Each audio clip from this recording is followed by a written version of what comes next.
The question is that you are providing alternative, but unyinim free ni oye no. Eti me decide say, how do I go about it?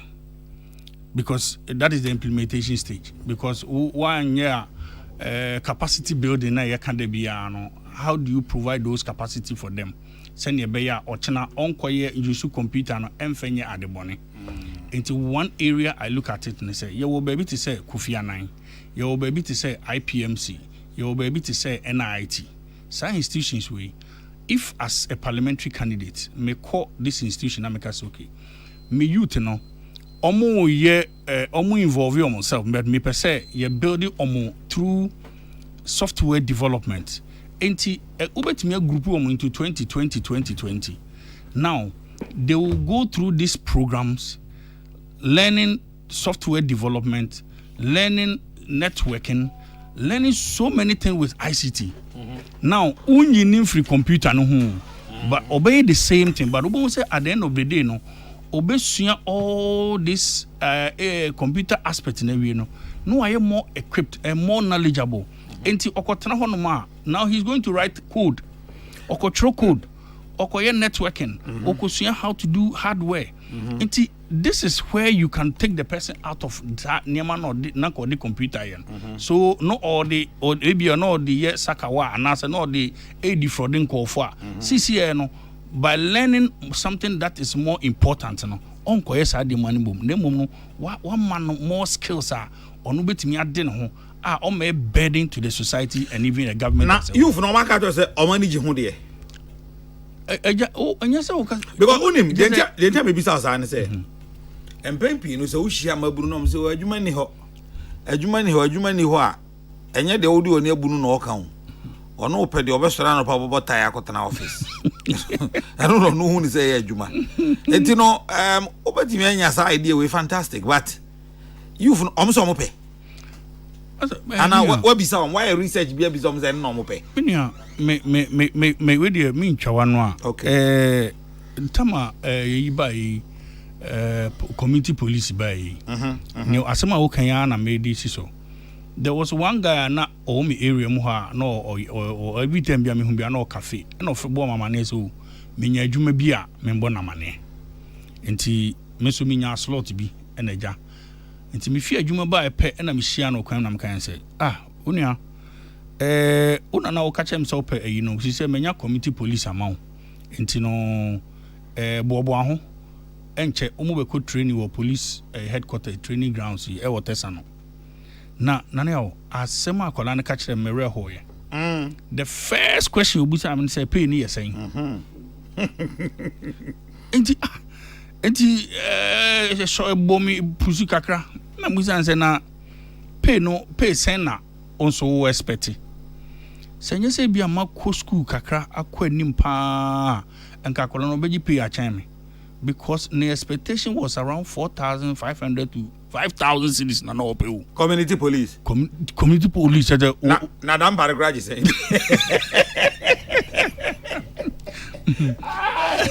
community police open 5,000 me see na no almost expectation no and they want big money. And now, CCN so I no say. Metimi aka say me ha many nka. The highest paid work is mostly on IT. IT institution. They are now the most highly paid institution. And say akola de no hona so tro code the ama company be atonwa. Look, Kwame, what born with so many ways. What just say to the down person.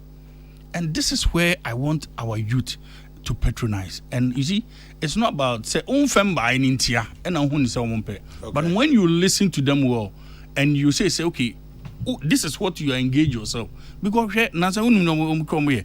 She say omo cafe then ma you two mushem na de action. Enti no say omo inside and they say first na police for tata and the CC and omo ye say ke ye betu mu no mushem no mo ye say adwuma no. Enti unim say akola betimi atena computer nature from like 10 p.m. to anopa. But sa opportunity, sa opportunity. Na fan say we grooming na we money training. Was software development. Now that time obey you should their code. Obey team their programs are obeton ho be fanfa so bebre. And that is what I am saying say capacity building.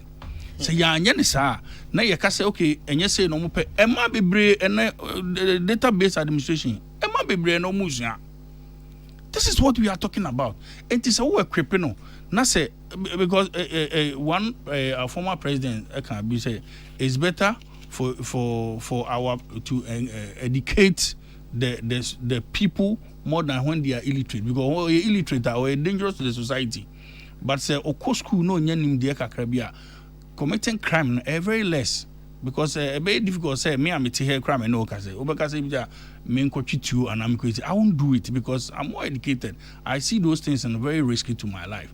And this is where I'm saying say I'm suggesting say it is going to really take not to solve all crime, at least a bit ebima or many are more interested in it efisa or how no omuko sa in fact edamakoma so pa beyond emabrune IT no or can queen north problem men pan or how would you this only the right person I will solve.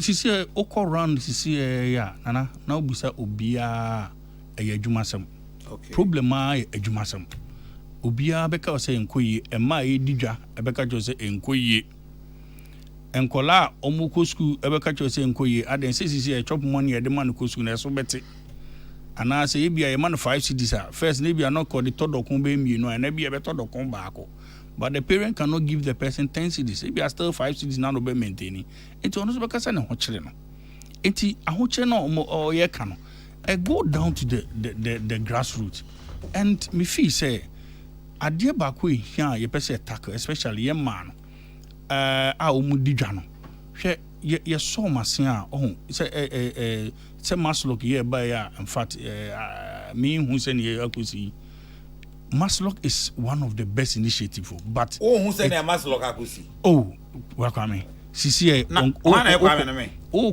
ko assess Maslock sisi e me de yawo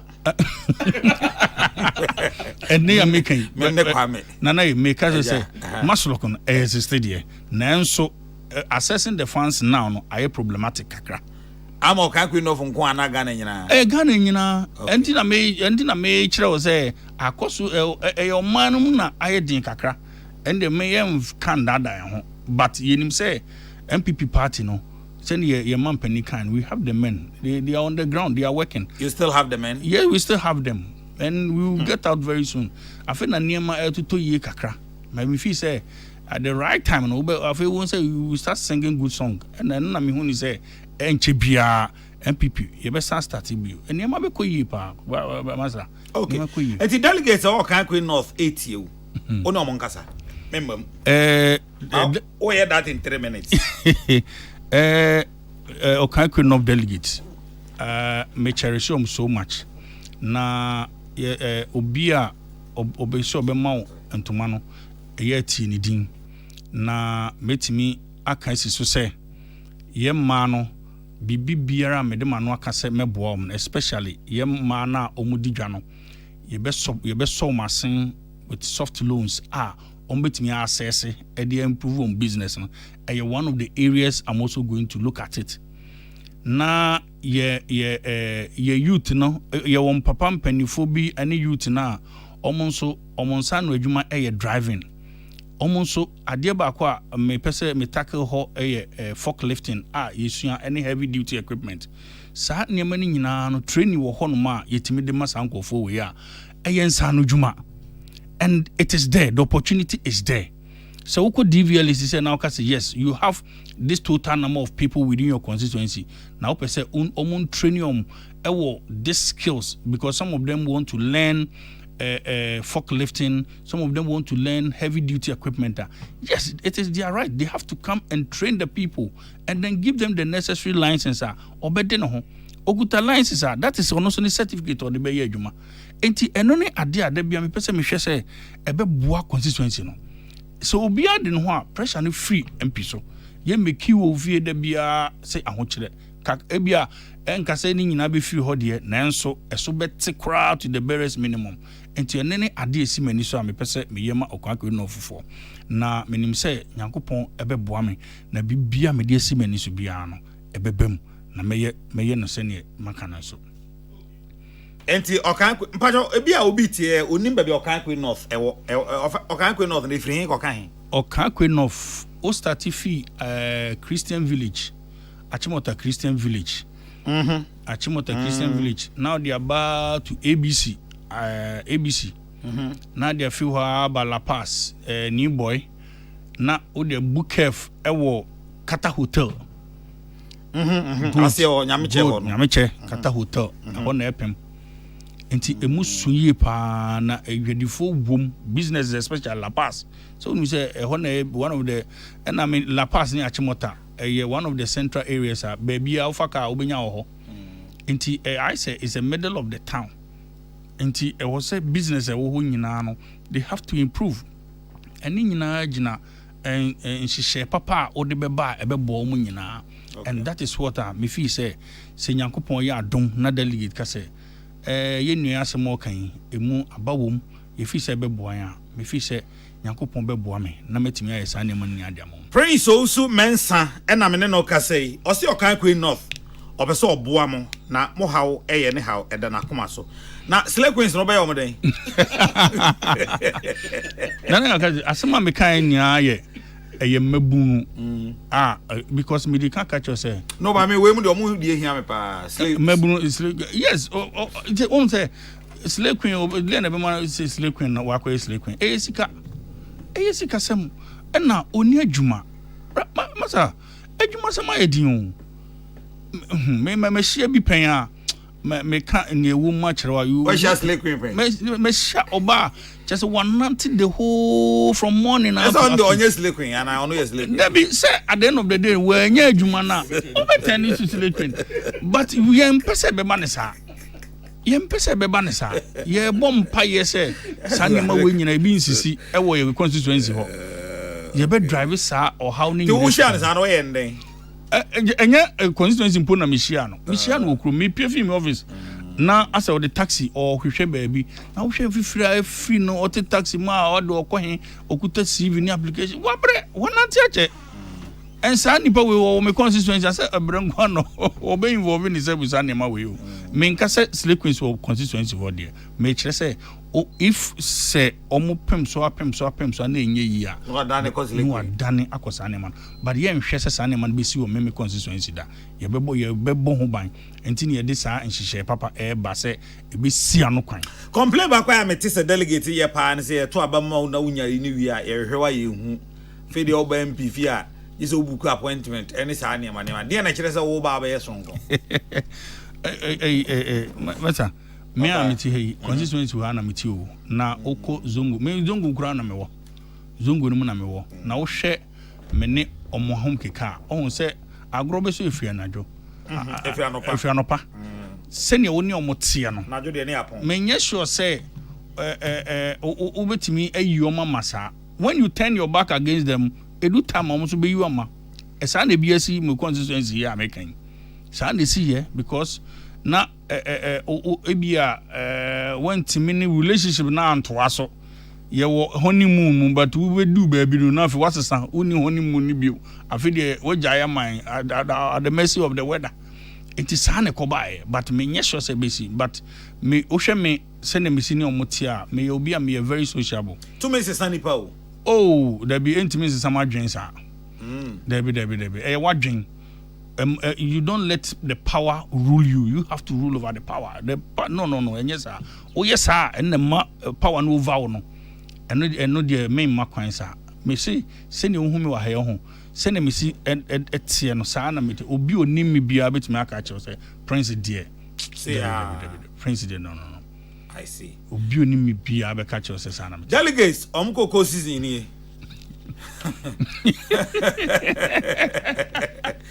Omuso so o den na wo ma omo me woni ma bebre mom me woni ma bebre mom na ahaye kwan ho ye nkasa met ma behwe bi me nua ende kwan da ho pa semba behwe pa wo de abra na da e beto aba no kran pese me hu ho na hu se ne omo de o ma hom keka e be di prince achi na wo hwe ye e ko file ye ya out of the nipa 4 ye ko file as at the time Monday me ko file ye Obi Abeka Chose Prince was the best because mostly I'm on medium youth.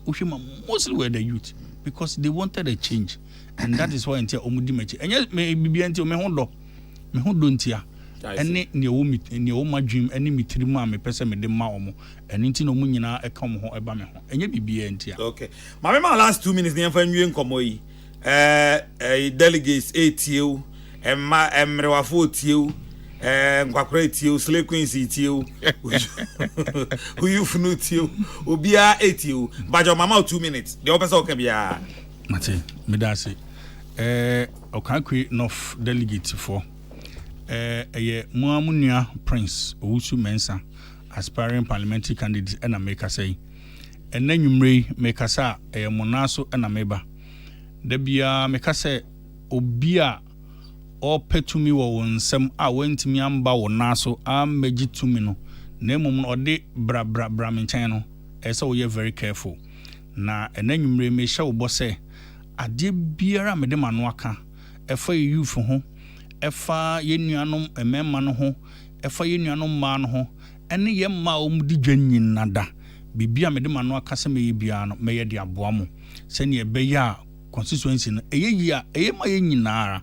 na ade ba ko nso a mesre omo bebre ne se moma ye nyina ye mfa nkabom enru party no ye yanka ye ho ambom a sa break the 8 na ye kan entime mbaso enkabom me bom pa ye se ye hu ye ho se ye atamfo na mom no da bia ye be hu ye ho se ye fi one osono baako na mom no eya na ne ha adwen kakra metimi aka ho se ye executives no take sizes me pamocho eno nso afutu kakra me de mom se omunjai because se obi wini a e wo so hu se we wini olusu a e wo so gitum se we olusu se ne be ye nyina ye be kan bom na yetimi e break 8 na ye hwehwe no na mo take size a e ha party no na entimi sa kro ye na ye pen so entimi mbaso na minim se obi biara atena so pam na ye be ye ne yi na MPP party no yetimi akoso meda mu nyina mase ya so ya do ase papa prince owusu mensa na yesi amunim da mo beto abane de and me that my filing we na me twan se me converting okay na me we vetting a enhyehyɛ wo ho no party ne ye ebedi na me se omo ohwɛ enkrata AP a ya tworo mu time a ye beto abana am say up to December 2nd enti any day bia no ye hwɛ se abato no betumi abaso but okay. Media na can me expect sen ke bia be ma precise date and I make answer as at least I only hear often constituency there is a party ni timi kire say aban mo beto ne na mo beto no kina because you beto up to December 4th dey na anypa no any campaign or anything nti ama campaign so yanko delegates na so kwa oh yes we yes answer upiki dem obe sanentem September to December then ya de ko yeah sir aban month to September but minim se party for no penny for mutie e bia de insakra beba Evans mo hwe na monye na mo to free ona because beji o mo sa to December dey ahwe mo nya ska ni bro nya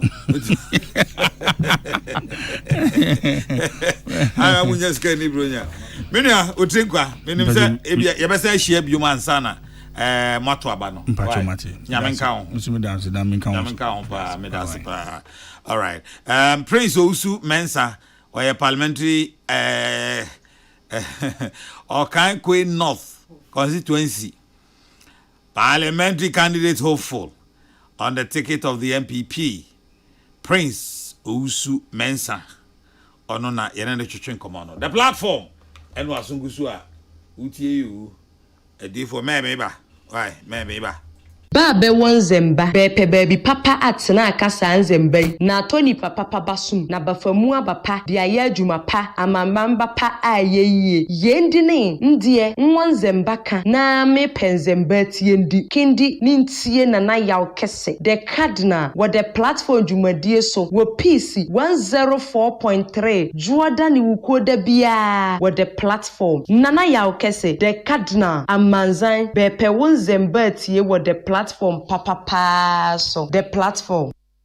Many of us who are speaking about visas to travel to their country. The speaker, we have made them look as if going to their country is about life. Mr. Speaker, if we were to do reciprocity, to do reciprocal of what they are doing, so that they will not also be able to come into our country. Many of us who were speaking about visas to travel to their country. Mr. Speaker, we have made them look as if going to their country is about life. Mr. Speaker, if we were to do reciprocity, to do so that they would also be able to. Embassy B,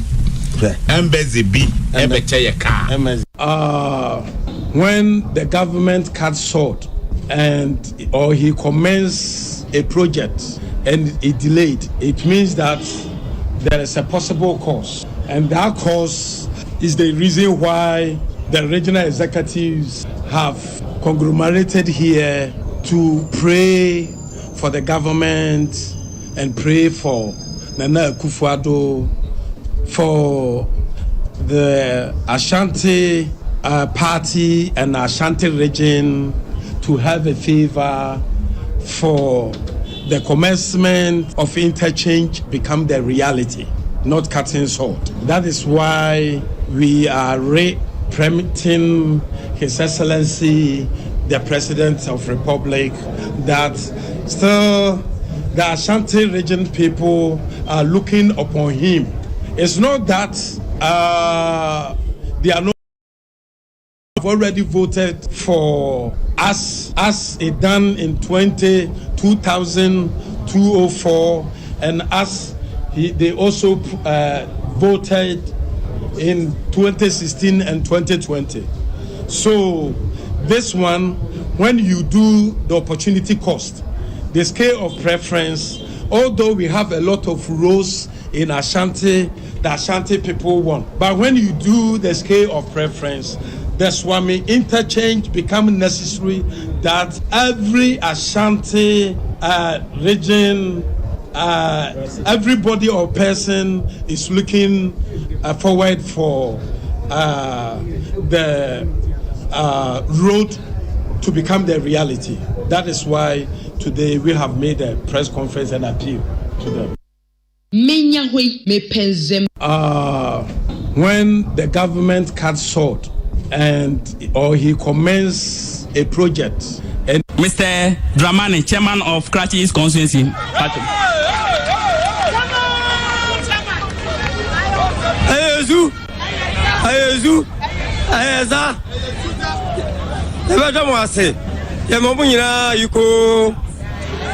Ajumapa Karachi East Ebo ma NDC Yamawa yuko Ibrahim Kakra. Ebesa Ajumapa Karachi East Ebo wo constituency hayi ayo bia ni gise ende ya be hia ha se be hia ha de ba ko pe entina ye ba aye ona ye former vice ye former chairman any hello Ayezu ya jira mu ha me mamu nyina yuko se aya ya jira ha ya twa ya jira ha Ayezu choboy ana ya jira ha no ma president former vice president former president John Dramani Mama Antine Yohanum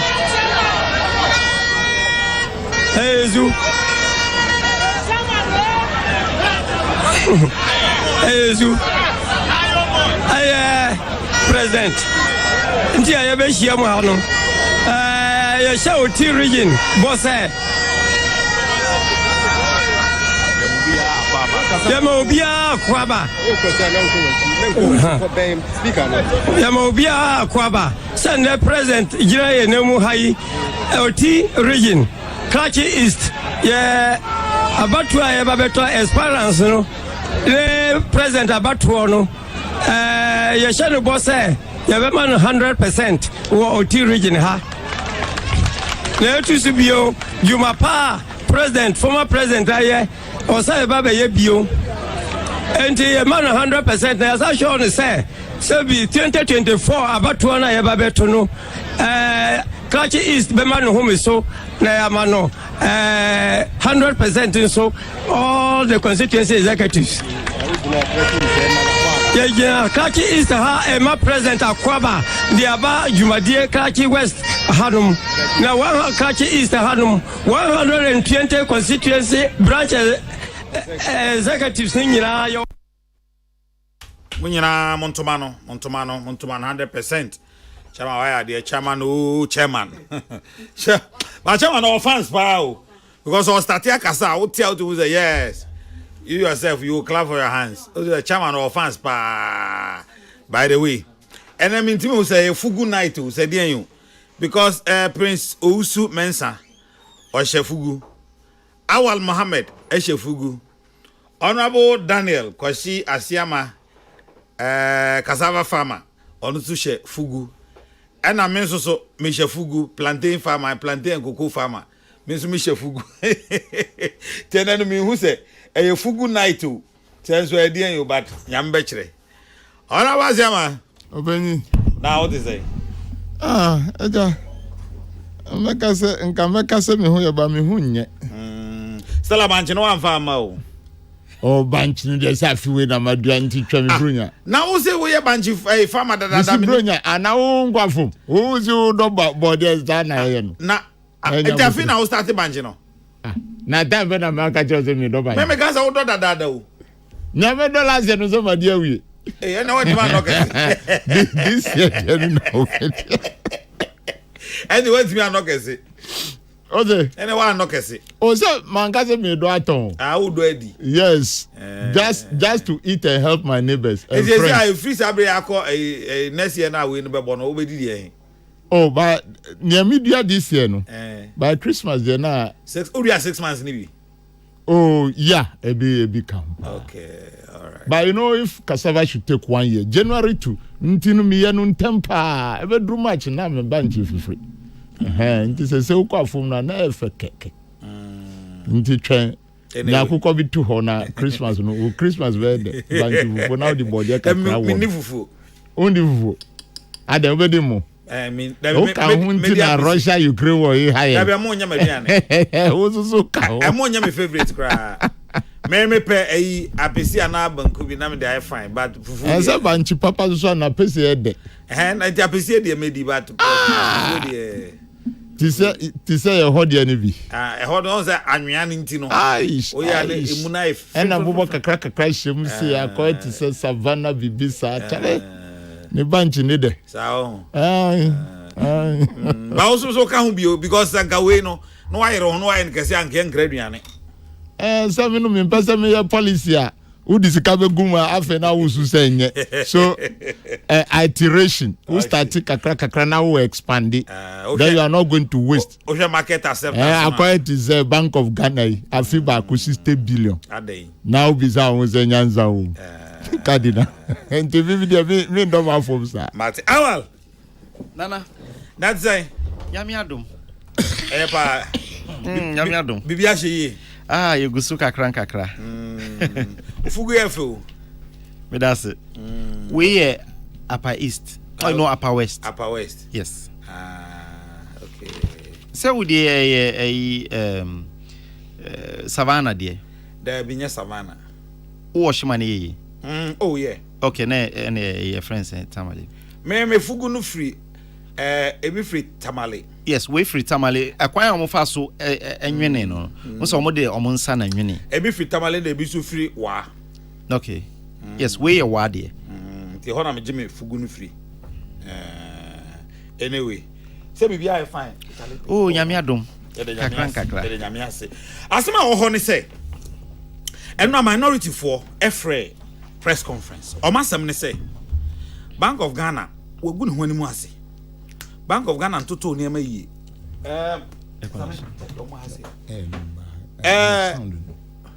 Okay, obey wa hase ama, don't worry.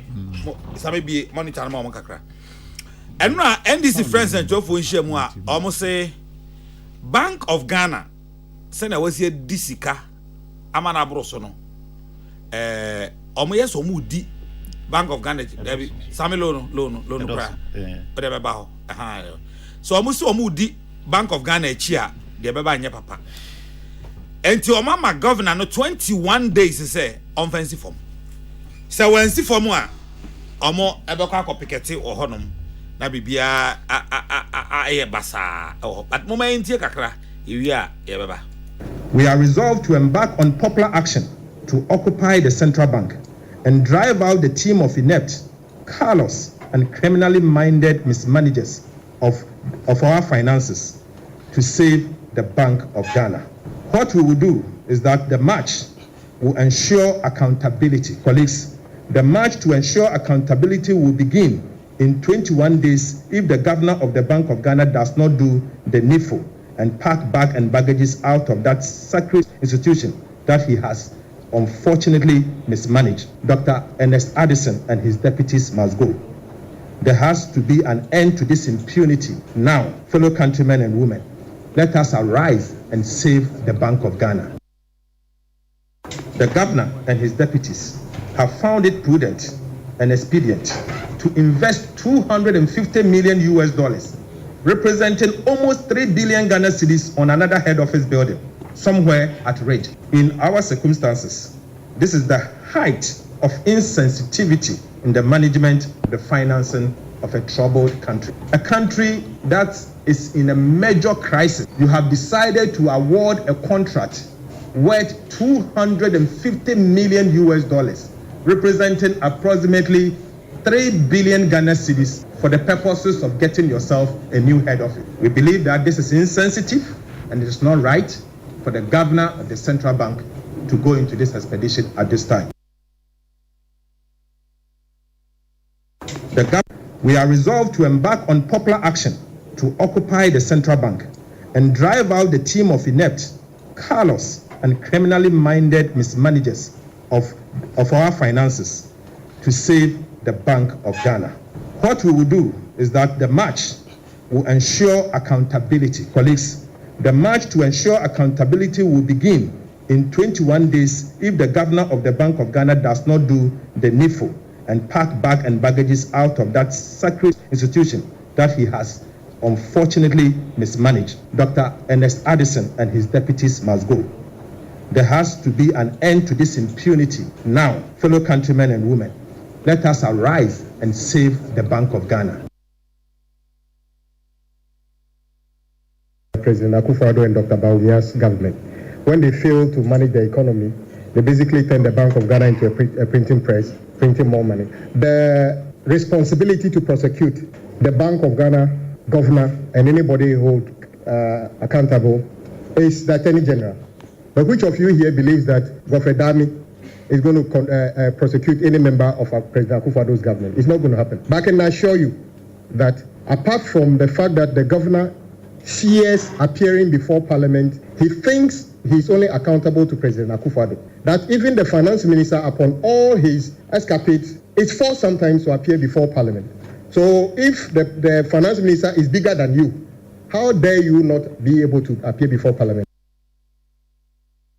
When you are in Samoa and minority on editu Jawe and a yababidi and home encomo. Doctor, anyway, memoajo pa, minimso so here. I see, Dr. Yafese, BC Ghana work for the cure this year, Yabewa cry here, and to see you in October. Dr. Hennewa Yafe, Ampa, Medawasi pass uti me, why dear. As a papa be walk, I can't say, red top ho baby. Ha, if I say, ha, Botiano red top ho, why assembly member, ewo Botiano red top. Yes, papa, open my sempa. A German so me pe wasam wate. Wono yere Mr. and Mrs. Atampuri.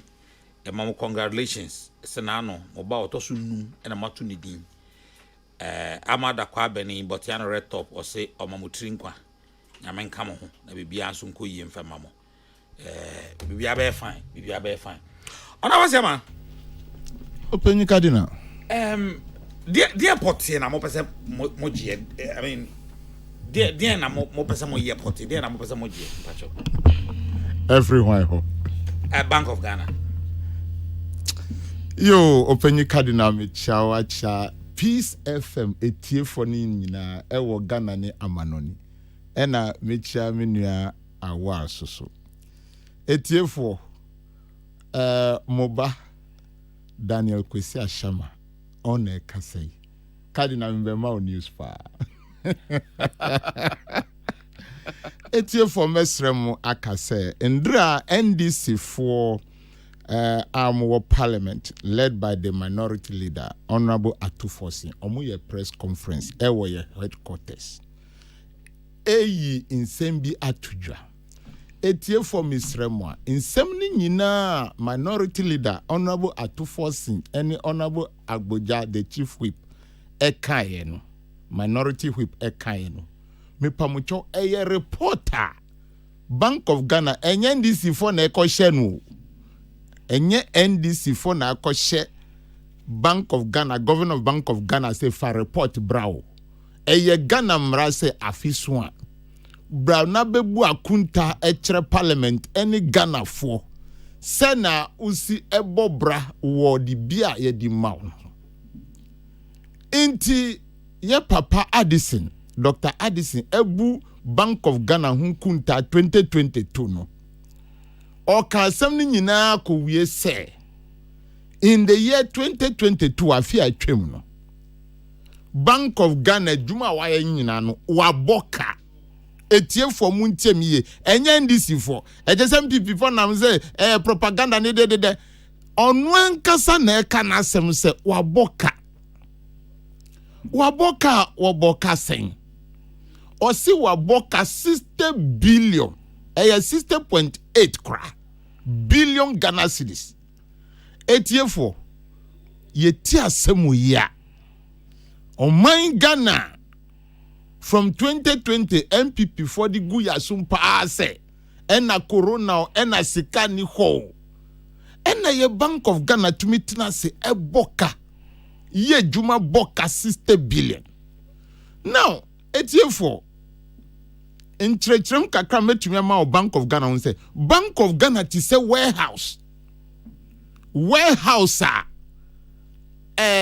ankrankra ti say metumi asori say akọ eto ade wo ho mintumi nkoto eye warehouse edima banks omutumi di omusika akogu ho a omudi Bank of Ghana din imra editu inti Bank of Ghana eti say warehouse there one him say udi niama kogu warehouse a ye ma meters no ukofa wo niama na udi kakra edi ama Bank of Ghana inti Bank of Ghana de ebe kanu prempre no eye warehouse bia oti ho no profit na esese oye inti say koba say Bank of Ghana nka say oye profit che say onton niama edi man krankre nipa na banks na di omusika kogu ho no ma asasisa ana wabo omo mubusia ana di si ho di ase ho no ye ti ase a enye ye yenkoti a Bank of Ghana say enam say Ghana ban ana Minister for Finance otu anamobi a ye franu DDEP domestic what ye franu say domestic debt exchange program that's right program enunti na ono aboka etiefo ye ti asem we a entwasum now domestic debt exchange program we no eye dien eye Ghana force kabia kenofori ata yiro maji adenti na wa yiro maji sasika no esan se kenofori ata etnase ebo busi as a Minister of Finance bear to the tune of $13.25 billion emre no aso se fasika no bra no wanya sika no amfanko enoma pam Ghana South Africa capital market now etie for munima nsambisa kenoforiata a wodi ninka akoyema governor and Bank of Ghana ni se uko jilonu ndiye bench sheye na waya fa ho ejese obi akokwa ni kra ko jilona odi bibi etu ho se we na midi betuaka inti edie ben na Kenoforiata ni Minister of Finance inhihye no ma say loan na ye kwa akoginu ye be kwa akotua se bia wo di sika no koye ejuma ben na wo di sa sika no di koye ye infaso bia amfreso nuntinu wa pake kanu ato kohoti se articulator tracks no wa pia Commercial Bank of Ghana etiefo yeti ase a enye yie because etiefo misrem amuntie mi yie kakra sika ye kanu 60 billion yinu ebia obinumu enti ase intimidi ejumade kakra aban bi etu ho na ma okrom ha no edi be ye mfanto ho etiefo 60.8 billion we no me dem irani no up to 60 billion no muma yemfa pokwasi interchange MPP for ye hu dede pokwasi interchange no aye 40 years in no busia yabo as Ghana edisi sa pokwasi interchange no aye $94.8 million etiefo muntiam yiyo na say yesisa sa asika no di ba Ghana cedis mu a muma yemfa 11 cedis to $1 emfanye exchange rate uya no sa na be hu say pokwasi interchange no sika yabobusa no ye di ba Ghana scam a eye $1,042,800,000 etiefo muntiam yiye nienti a MPP aban ye omambo aban no mi kiremase now Saudi $1,042,800,000 edi she 60 billion ma inka interchange no ye benya baku 57 ewo Ghana etiefo ye benya 57 kra ebi kra beka de beto milo edi amankoda. That is what it means. Number 2, yen yanu amuti kumasi mutie mi. Kejetia market amahama si wo hono. Sika wabobu sadi si kejetia market no. Eye $259,425,000. Enu ni busia wabo. Now, fast forward. Say yes sisa sika no $1 to 11 cedis. Ube unse kejetia market no ni cost in Ghana cedis no eye $2,853,675,000 Ghana cedis into 2.8 billion etiefo 60 billion addition say ayira within 12 months yambon samano say sika no ayira muntio udi kejetia market edi wura 60 billion more nikana. Then we are going to how many 21 kejetia market amahama siye no enu na adisi abeka kire o sha tade hye ne chichi abrante fefefe beka kire se waboka inti Ghana for yen jintum waboka tiefo na omanya ye ni sika within 1 year Governor of Bank of Ghana bet to be kire say abokasa. How on earth Uma misama mumfantu mema mumfantu unsia. Nama buabu nyina nama hu say what is the total figure of those projects? The next one is University of Ghana Medical Center. The total loan that was taken was $217 million. Factored by 11, you get 2.3 billion. Ubenyanu. Fasa 2.3 billion. Di kowra adisi eka bubroja yehun she yehun sio yehun frama yehun ebuo fashem. You realize that like we get University of Ghana Medical Center baku 25 in this country. Adisi nyam pipi na nado ni keno omusi sikano ayira ye njintum se sikano ayira. How on earth can this thing happen? Now go to Circle Interchange. What was the amount? $260 million. Factored by 11, you get 2.860 billion Ghana cedis. Fine. Then take the 60 billion. 60 billion Addison say ayira. Nanfa interchange no enfa room. Nanka ebenya Circle Dubai interchange baku 20. Within 1 year, a bunch of Kunjasubeka say, Sikawenu Ayira Maboka. Cardinal Nyanza Ebian to me, mammy, because you are a media man. But one can suffer called Trimuna Bisan. At this time that we are suffering, at this time that we say we don't have money, Governor Tina Habekas has much. The next one is the airport terminal 3. Put it inside. Where me kranu, if like we should take the exchange rate during Mahama time. In Kedos way. In Kedos, we are just taking the exchange rate of, let's say, to the Nukra Masa TV freso. Mati coins be freso. So terminal 3 is $278 million. Factor it by 11 cedis per dollar. And then you get 3,058 million. That is what you get. Now factor that 3,058 million into 60 billion. And then you get 19 airport terminal 3. Airport terminal 3. Etie for Munteniye. Now since sema me kanya ya, and I don't know what to penny on F. Then you move to Bank of Ghana Hospital. Bank of Ghana Hospital. Money borrowed or money used was 80 million euros. 80 million euros. Would you multiply by 11 or 13? Yeah, it should be 13. Bambi and 11 keke. Then you get about 880 million Ghana cedis. Factor that into 60 billion. Fanuse roughly, we are getting about 68 bank hospital. Therefore, this is what it means. The weight of that statement of loss of 60.8 billion, this is what it means in the lives of Ghanaians. Now, therefore, say a Kesseh project 6 when is scanning in our bone.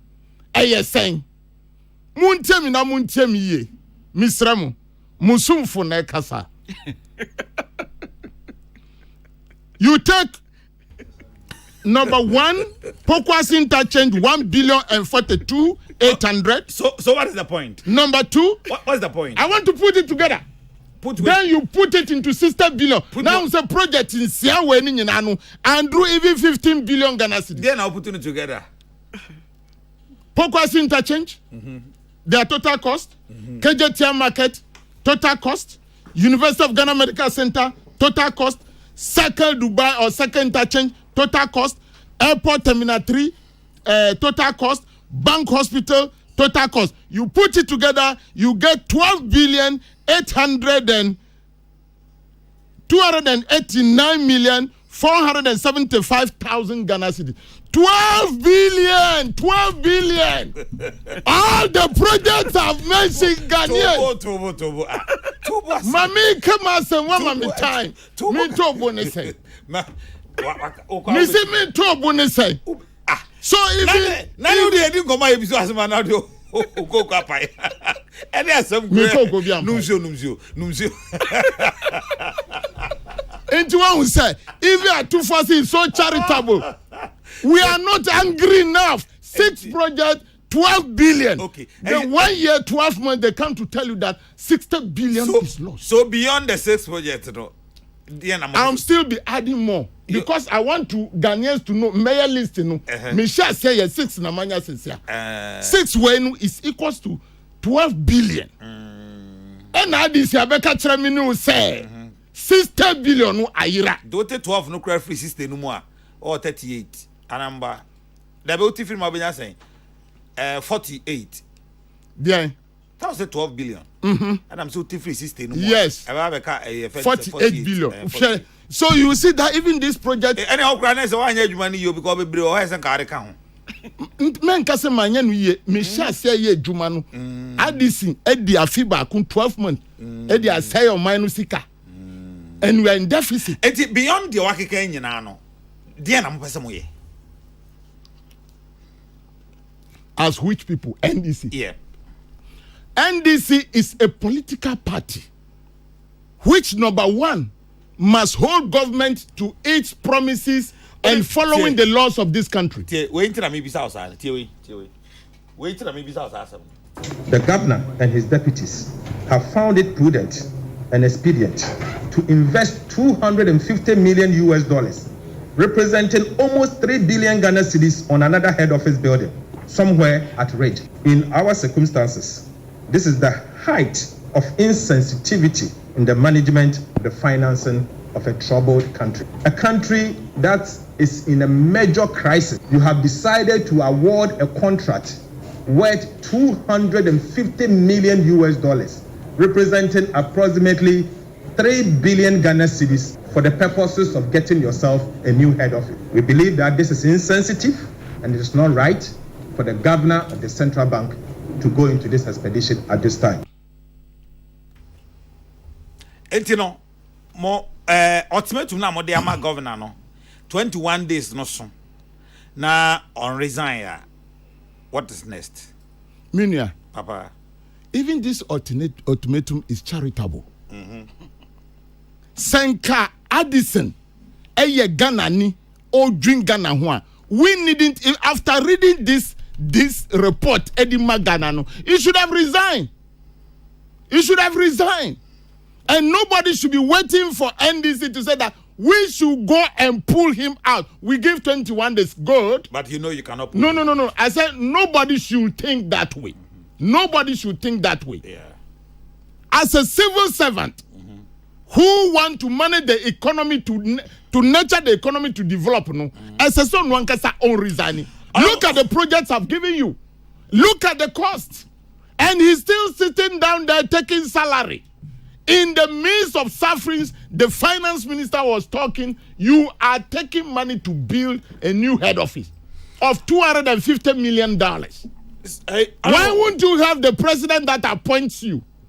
Where we need money to build like General Hospital. Okay, where we need money to build the trade fair. Why won't you have the government? That is the question that we should be asking. On one Kesseh report the buy.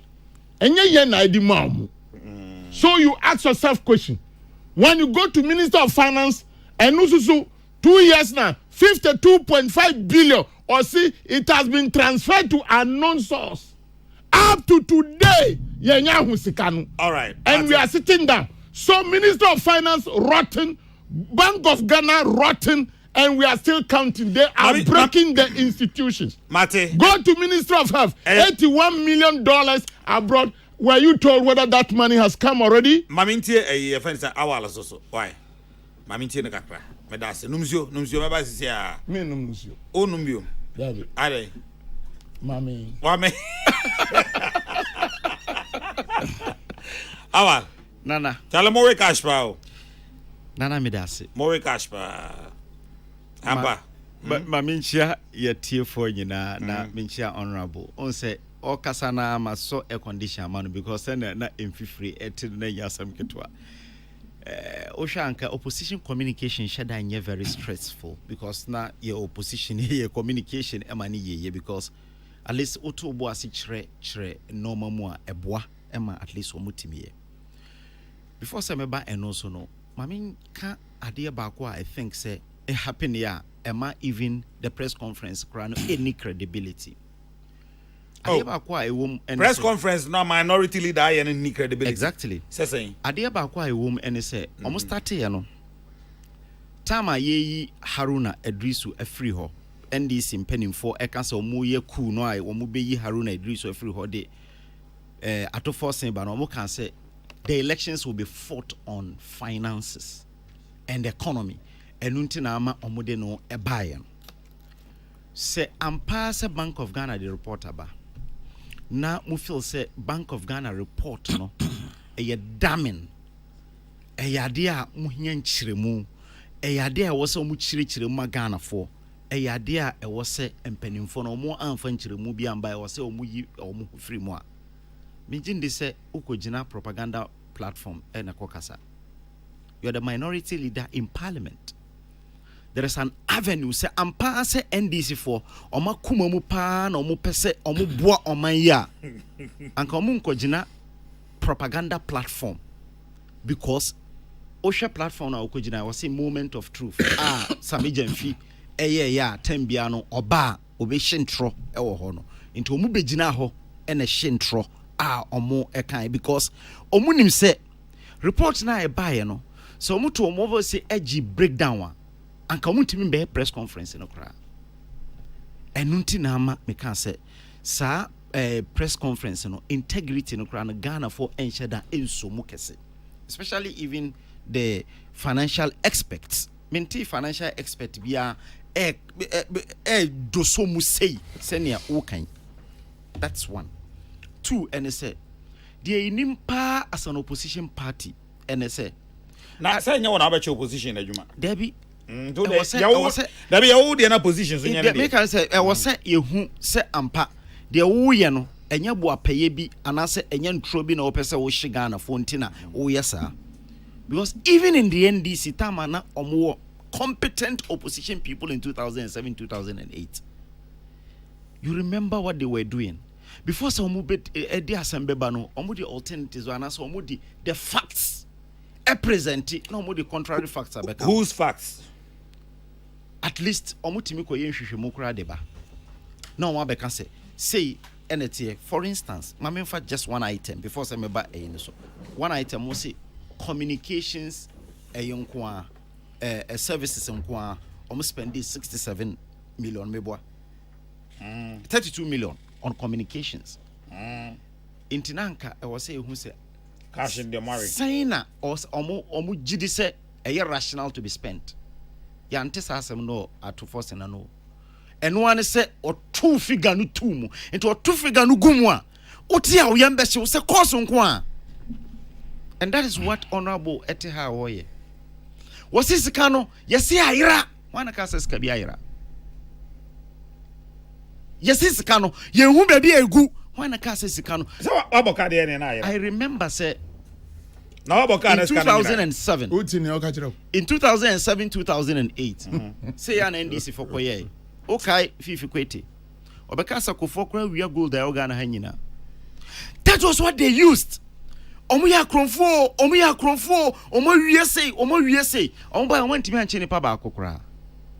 Bako omamuchi omukọ ekra no they couldn't even get facts to present to court krama court ja omunyina enu no ma start you and no ma start in term because aka 1 year to elections it was say omu start na omu tu enfuturo egu say yes ye no ye bun konta no ye boka 60 billion aka na ye boy no obi anka se sika bi ayira you sika ne baby uka se sika na yira eno kire se obi akowia anase ye de akoto baby na obi afa anase obi atam a odi akɔhye baby the marry baby de ye ne se Bank of Ghana di abase omo de omo report by no omo se afi ye hwe mu no e ka ye boy 60 billion ka ye boy no 48 billion out of scanning nyina no e ye haircut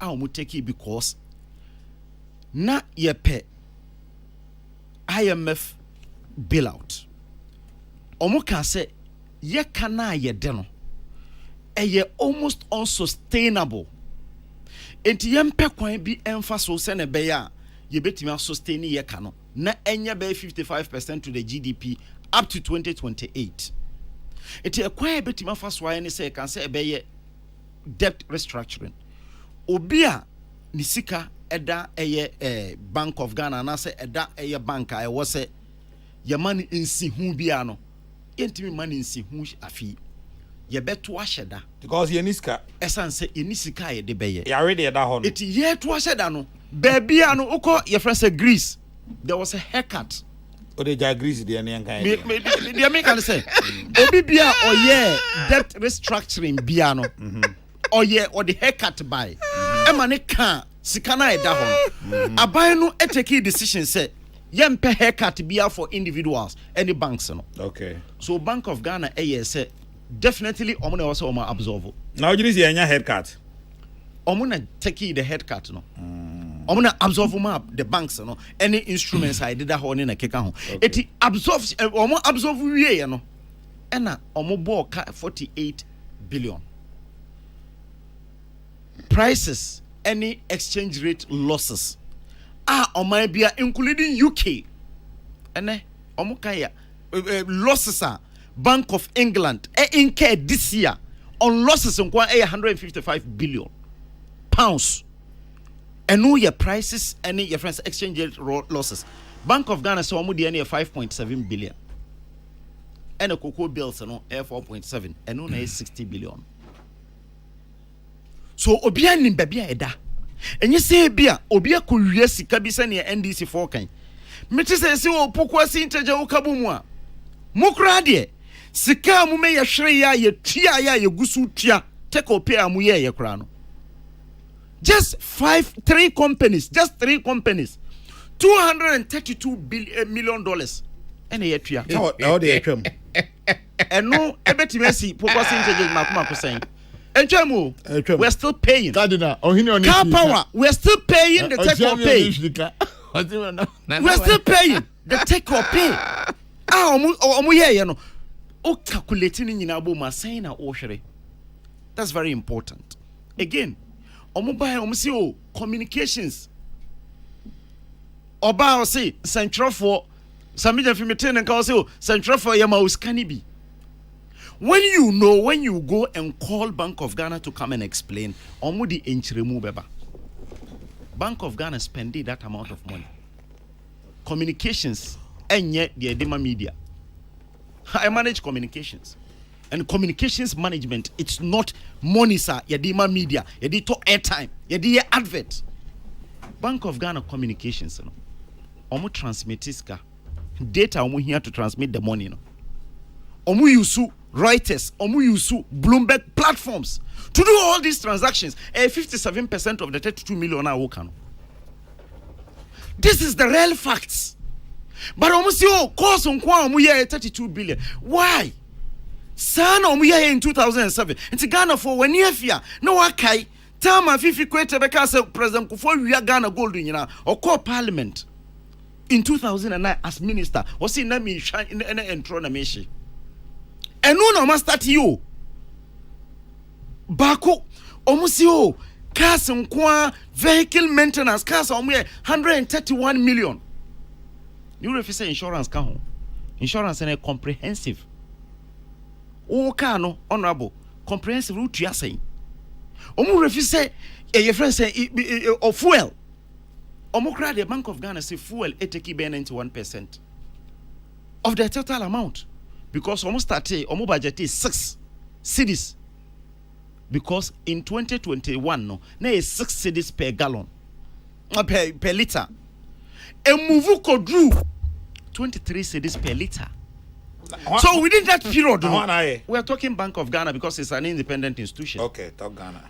Bank of Ghana say within that period, no, obia or susu se obeto fuel 1 liter 6 cedis and I could do 23 cedis. Nana ya mekan wa ha say me pick up am use no na me to 2000 na enyama. So e ma na me pack car no. I don't use for that now. Hilux. There 23 cedis per your friends Toyota Hilux. Yes, 23 o the 23 cedis per liter no. That be also 2000 na enyama. 2000 na enyama. Time be no. Time I drew 23 cedis per liter. And 800 yama. That be 800 enyama. Yeah, because your friends I'm still using it. That be Hilux the 800. Because me top up. Me say 800. Hilux. See ma menchero. Hilux no. Yes. A fat between 65 and 70 liters. Oda menya no. Oda menya an average of 60 turbo T. Me manun ko your friends saying red and sana ma top up because so say say gauge no. T the make o the T the me so make na me say the full car ne capacity ya no. Oda 70 liters cra. Multiply 70 by 12.95. I get 12.95. Yes, eh. It be 11. Maybe I will turn it. Should I say put off? I know who could Hilux auto fuel away. For goil, yes, standard. Yes. Me turn goil. Auto goil. Yes. I goil at 12.95. Okay, so that's fine. But I'm telling you that this is what they say. It's 800 Matthias. Yes, I know. Me say me top up 800 yama. I will top it up. Exactly. Me say me manun ko red because I call red. But fan so I know just who ya there ka crash say. So fan is na Okay, so granted say granted say ene akodu even 1,000 Ghana. Nana granted say ene akodu 1,000 around 900. Exactly. You find say 900, but not 2,000. That time no, not enye. So within that time, the catcher say must spend the fuel on this amount of money. You use diesel and that's a super diesel. Okay, we use diesel. This is the thing, but unfortunately, omuni misa omuko parliamenta edinchiremu bebre omo. So they have to choose the propaganda platform. But the okay nyache say the Bank of Ghana more kana. Debbie, menkasa. Mr. Teka e kana on boy. And I may buy expenses no. And then honorable o calculated the amount of money you spent on fuel. You know that indeed we spend it baby. Institution bien wa even Peace FM. And then muko can't the most spending on fuel. Obiti I ben one. Because say hey Peace FM na muye. But unfortunately, the NDC they are at it again. Almost 30. Say no muye in 2007, 2008. Omu shin tro ambe pacha no. Sa no almost 30 you. Eti omuko drew propaganda platform no. There is no comparison. Or say you 250 million. You see 250 million. Your friends say headquarters. Yeah. Headquarters are more. 1916 AC. Omaya structural integrity of the building. Say earthquake is sisi wa cry. Here building in a bit ma collapse. So definitely omuhinya fit for purpose. 1960 NSC earthquake line am ho. NSC sa your friend say sa when 1960 e chen yen eti ha nyina. Why a geography? Building no me say 1960 NSC. Again Ghana your free continental African trade area. Ene West Africa Monetary Institution e wa Ghana ha. So you expect to say sub-region no you be host to the sub-region bank ewa ha. So Bank of Ghana say omu bomode na omu kosi sene beya ombetu free dan na omu koye structural integrity a kire say ene say collapse bi ba ye benya monumental loss it omu kosi fit for purpose sene beya at least say bam na wo say ye host to the sub-regional banker e betima host no wa ha. And also enyaka asset na omo building. So when you have someone like Atu Forsen, I see you didn't buy because of finance. Kachira will say causing financial loss to the state. I don't think Kachira will say he cannot say this in parliament. And until now, oko jina NDC headquarters na work answer him no. Because anka oko kan parliament obenya muaye. It wako jina be a onya muaye bia. And one say bia obetuni nyina gum na otimi aye. You see computers. Omato computers 167 million. Computers, you know. Bank of Ghana say, omo desktop, omo sisa ni nyina. Omo offices nya laptops. Omo to software because I was omo to they bought it in dollars. These are the things I was say minority ekoshe. No me say the omo kan nokre. Enye nokra saying na was omo spending on that. That's very important. But we are minority. No start here. And one say obetu ogum say computer ba kokra saying and all this 67 million akoto computer. These are the things omo ye because omo ni alternative bia. And in the crack ni saying. The crack ni say NDC for any alternative bia. Omo ni bibipa bia di magana for. And nunti na mo start dede a omo twantro choose NDC platforms to make sure said the omu here in 2007 2008 omu winning elections no they will use that bibia ombeka gum because omu twatu mu a omu enya mu because omu nya press conference almost every media house will pick say NDC for say Bank of Ghana omu di say sika say akoma central for when in the thing no almost just 15% went to adverts 57% went to electronic transaction omu here. And these are very viable. Eti Ghana for NDC for almost 30 billion. It is say omuya bisa omu say what is the alternative to the crisis we are in? Omu ni ba kokra. And it's definitely ombe choose propaganda platforms to be doing propaganda because ukotina parliament so upesa Ghana for pa jiutum Ghana for who say ampa o fight for them no ukotina parliament no afre Bank of Ghana no mu de enchiremu aba na mo debate. But when him say okwa obenya mwaye it wonji mwaye no ho obeba betena NDC headquarters na oto ogum Send a bear, say media so etimi famua, na etimi abeya no kre ewon crofo because unim say Goebbels, I know a propaganda secretary for your friend saying Hitler. Was see, who repeating trosa etimi beya no kre on crofo trim. And that is what the NDC is doing. They have a history of propaganda. Propaganda no there was say propaganda general secretary asisi otihoi. Fifi kweti. Obeye propaganda secretary no woja no o manu ye entro hene etebeye entro hene no mu say da bi e wo say omusesa e no musesa di no ye communication officer and Sami Jenfi but na ye propaganda from 92 because so mu say e ye entro na mu hye eti ekowie sen de ekowie ne say Bank of Ghana the response aba mo de aba no I can share it with you right now. Metima share. Omafa every item. Me share with you Cecilia.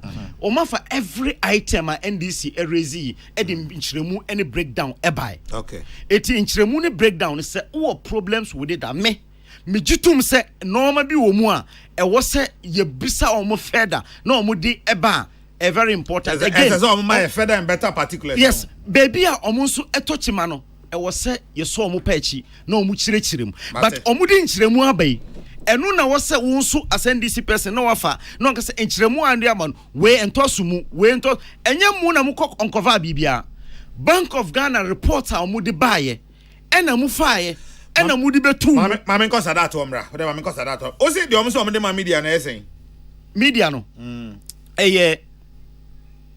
32 million.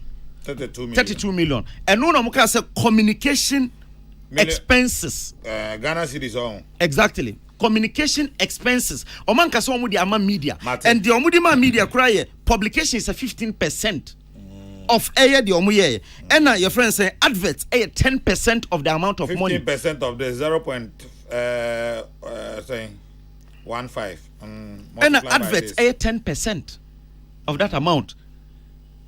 Okay. And some few other things I be 1% and I say 2%. Interviews in the keka ho amoye. These are the breakdown on mo dey buy. 57% of that amount of money for electronic transactions. And Obianim said that is what how they transmit their your friends saying money is in the keka ho aban ekwaje instrument bia 15% of Kenya about 4.8.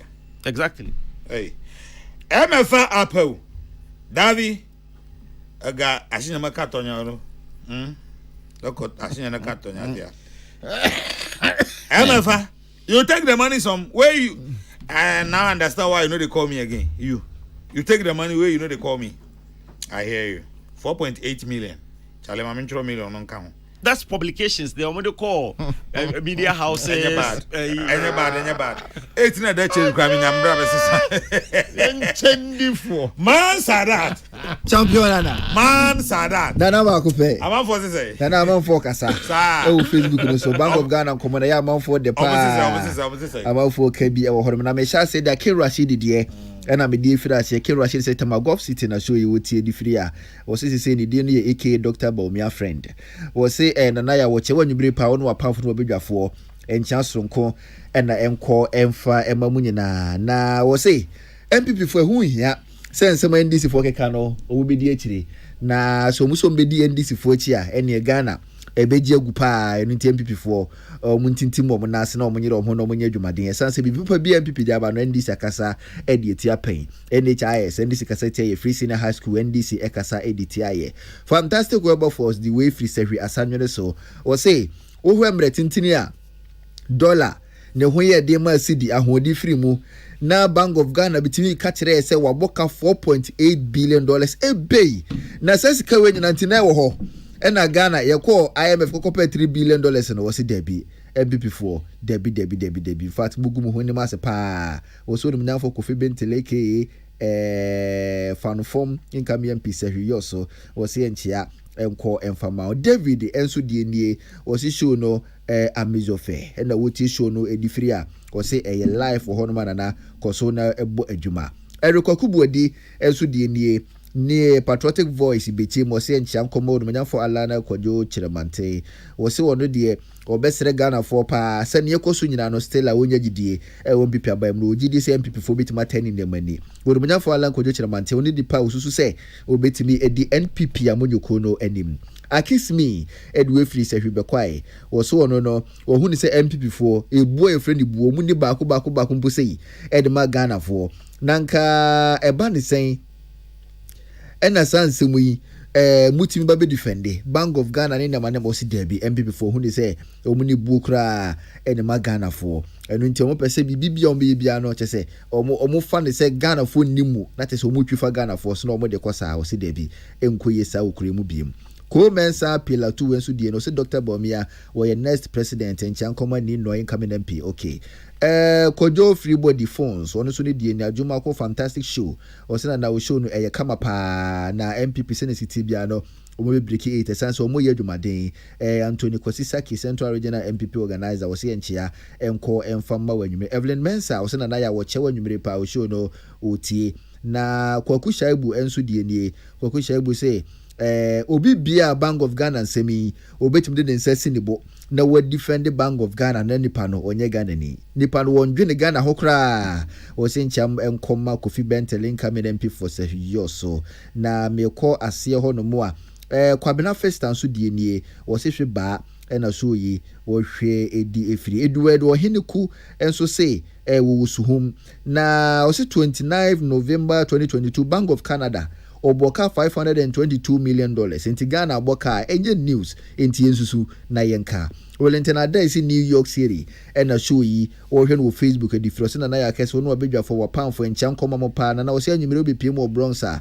amanfu ti platform pa into ofaso na wodi achia obi bia wuti platform anyumere ankoma Foster o so wodi we free of ase ayire bia chimansa o se MPP ni omu hia ye nkabomu so mutimi ka mo hobomu a ebebo amanyoko no pa 2024 ankoma Foster so de na makenkan edi afiri hono no na meko ase hono ma Solar City no KMD ono so ni die nie o se NDC for da basi o meka sasa kenuforiata onko omo ye se omo de kenuforiata kokopie omo da se bejo fe mo ntimi mbuso penyine na hwe na o sa akoye enti we ya bai sa eno beka Kiki Joe ensu ni Kiki Joe se na ya kwese na obisa awal Bank of Ghana no se na wa sha ase no mani hu ni se awal Bank of Ghana issue no kra na awal enshada entiase na nakwa mo aboaten ensu die nie na nakwa mo aboaten wo de na bidika kenkan wo soro ho no modada Amiscos Pelela aka Dr. Baumia Betwaso o se NDC press conference na mo frey no ntronko a no mo kan ni nyina no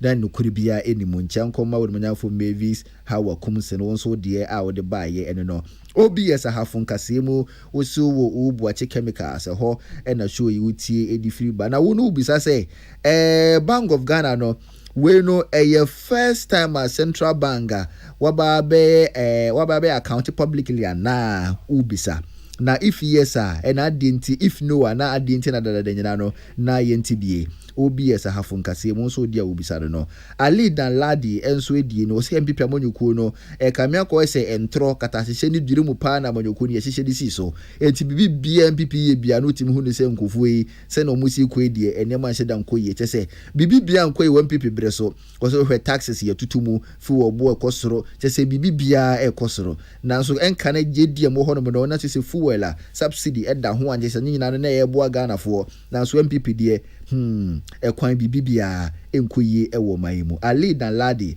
enso ne die eno no Mad Lion afohwidie mu enso edie nie Mad Lion say okay na mefa Mad Lion die emfa ensori so Mad Lion say Bank of Ghana case na aba no ewum say enema enhye dan koye nenso no nkyere say send the MPP for NDC for ka say be ya governor one of the deputies yampa mo no nya de wono mo eya adwen kra de biara da Mad Lion have heard him so dear wo de buy no messages ni do so wase hono bebre yantima nkan a na wo de ya chen joda yishia ye be kinkan nyina man sadat me da se pa ono ba chama me ma the next 5 minutes minim ba bia pesa odin komo no fa meeting oh me de we de me polish no kakra na yeko okay mawie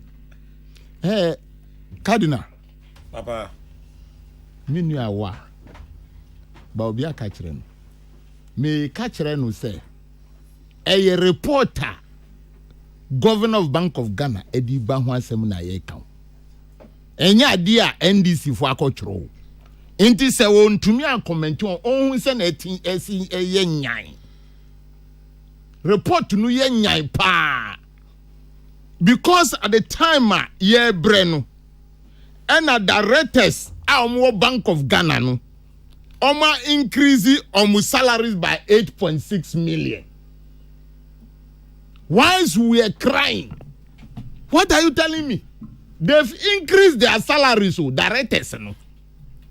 Whilst we are looking for money, say agenda 111, they've increased in 2022. It is a unyanya report, you know, go and look for it. What the Chrome had that say. Governor of Bank of Ghana say Bibe Mao debt say in the Fourth Republic. Mention the year for me. In the year 2016, Bank of Ghana a year 700 plus million Ghana cedis profit. And sana yeja akunyano mamu. Omu tuminya bi crowd is bank hospital. What is MPP saying today? Again omu kachre. You are nation wreckers with these figures. Nation reckless team of people managing the economy. What did I say? Cocoa board. Cocoa board. Ayeti cocoa akotanya profit. No. What did I say? Omabokada. Give me the year. And you are telling us that in the Kuaniti cocoa, I buy momo out here condition. Onu na di sikanu chefan Kesseh. Or the 800 Eddie Mekani, no buy for 825. Meanwhile, Tonko code the Mekani.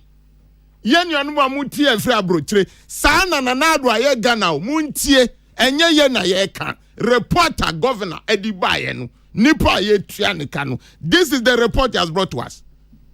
You are telling us that the exchange rate, Adongo, Atufosin, Haruna, Omuka say, Governor of Bank of Ghana, Otiho printing sikanu, diena mu MPP fuaka. In the report aba, so we printing sikama about 71 billion. Now, so printing sika, what will happen to the exchange rate? What is the work of the governor and the government? You are to manage the economy and the exchange rates. Into one kasa ko printing sika be guma, inflation ukosura, you are blaming who? It means you are incompetent. But just statistic for me. Now, some of the best former catch rest at that say only baby earthquake machines no wakra seismological department only. Now I can say you see headquarters. When people from Mubiomana you say anything. Which fault line passes through Accra, baby? Bank of Ghana.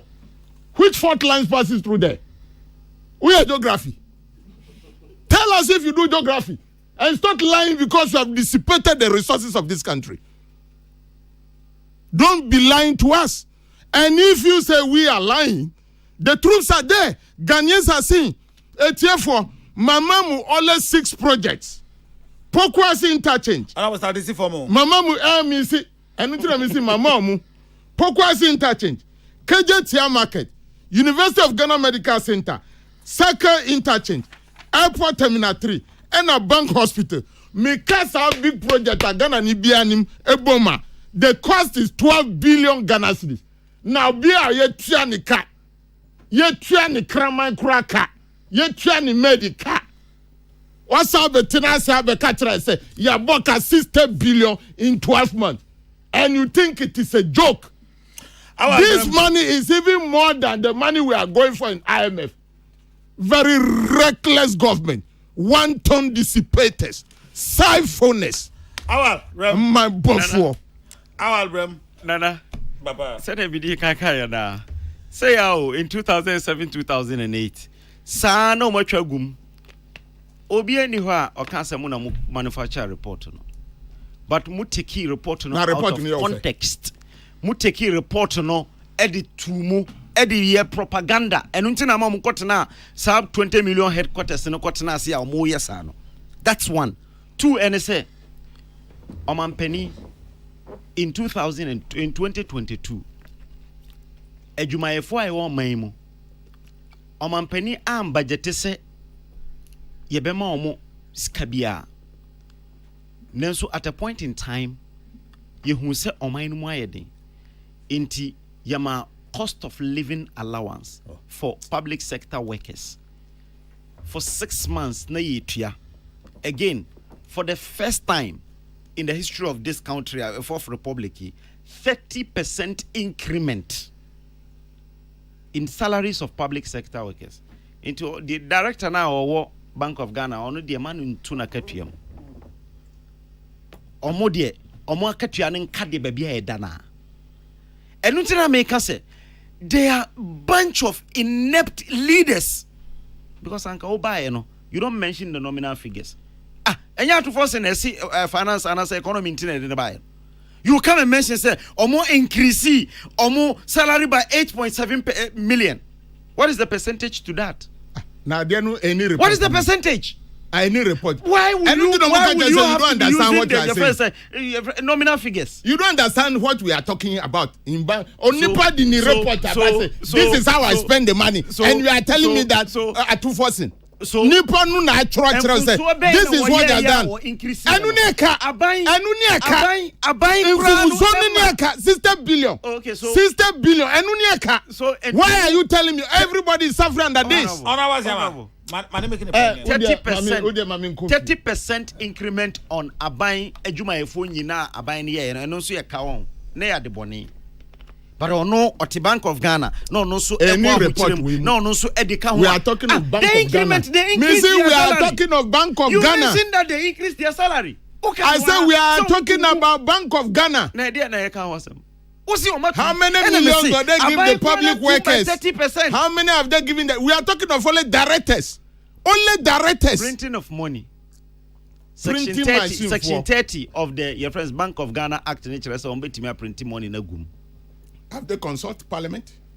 They don't need to consult Parliament to print 5%. I don't know. So this is what I know. That's what in there. That's what in there. Your friends say no, the amount in it. The amount. But you said they should consult. No. The amount. And this is not the first time I'm printing. The amount they have printed. When you were there, they were printing. They were printing money. The law says 5%. Go and check. Go and check. The law stretched it and said they shouldn't go beyond 5%. If you want to elucidate on the report, go and check. Say in crisis, they can print more than that. No, Honorable Shama. Level. That's below the level. And below the belt. It is above. It's below the belt. It is not really by default. Comments like that, way below your standard. Obia that. It is. No, I must be from 60 billion. 60 billion. Whose standard is it below? Say. The old kind, and I can't say a particular comment now pass and they're below your standard. I don't have any standard. You don't have a standard. You have a standard. Hey. I am unemployed. And I said I don't have any standard. But when I don't have money in my bank account because of somebody's recklessness, I must say. So 60 billion. Didn't you hear what the World Bank says? 850,000 Ghanaians have gone down to the poverty level because of this recklessness. You didn't hear? Or you don't read reports?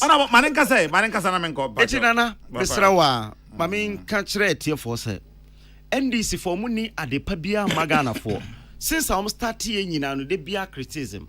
When you say, where you say, where we ska, baby, I was a omukokra jinchiremono, omunko jinchiremono. Ene, Sanka Uko Parliament no man bakrana. Nana do adaroma. There is right to information law. Say, Honorable Ashama Tihai, obetimi atro e de akoma omusa directors saying ena mutua omuka 8.7 no. E kwan be na omufa sutua omo ye be print report in the amount vividly. Maku the amount. But because some person omo propaganda, because some person omo tun futuro gun krofo anim, because say omo nim say and throw away na omo de buy in 2008 nti. E was say omo start e yen tro no because udin chiremu ba kra no omo mpeni ma won fo chiremu ma. And that is what they have started. Inti Ghana for any careful. Obeka ni nyina wi aka chan say eden na obe no foforo. Mahama na yenim na obeye dum so no. Mahama yenim a Eastern Corridor Road. Ekwan ya eda Honorable Ashama kurom ho. Wode ma kanazue eseye no. President Akufo-Addo abeye. Ekwan na eda sa jasikan. Your friend say Dodo Pepesu Road no. Mahama edima obia oje bribe free no hono for expedition sa kwan no ya beye ni constituency dodo pepesu constituency Jessica constituency Mahama ye kwan bia wo Jessica Jessica to the pepesu it is KJB kwanta Jessica to the pepesu when I went for campaign that time na ye guso enye Mahama na ye nanado na ye nana. So what are you talking about? You don't even know what you are talking about. And this is what I'm talking about. You don't know what you are talking about. Because I know you don't know. I know the place. You don't know. You don't know. MPP for Musubai no.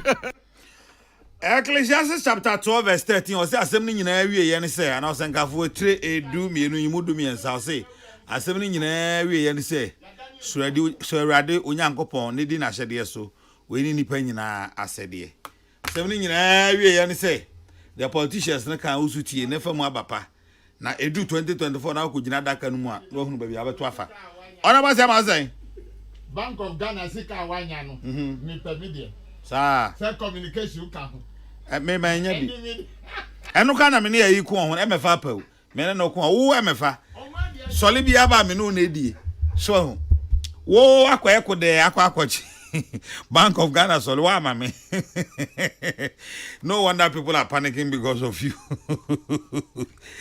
hey me say assembly nyina we ye ne say tie politicians no wa afamu aba 2024 ukoko gina daka no anu ato aba me say men ko kan da say politician bia do hwamo nto nto aba o ori hwamo ato aba ne tia no next time or the bisun ade e frame na ya Kesseh obetumi aframe the cardinal ya papa ba akwa otie yen wo yendi Reverend Luke Boache oye presby sofo Reverend Luke Boache etie wo yendi na oba ya Greece kabranto no papa oba ya Greece ene na ntu ke na 20 cities say my happy birthday da bia wo bia nyankopon enka ho no ma bia anye kama we papa ya no abompa ya mantu amaye why na nyamenka na akoma 20 cities hotel de na de twam na bibia be fine nti happy birthday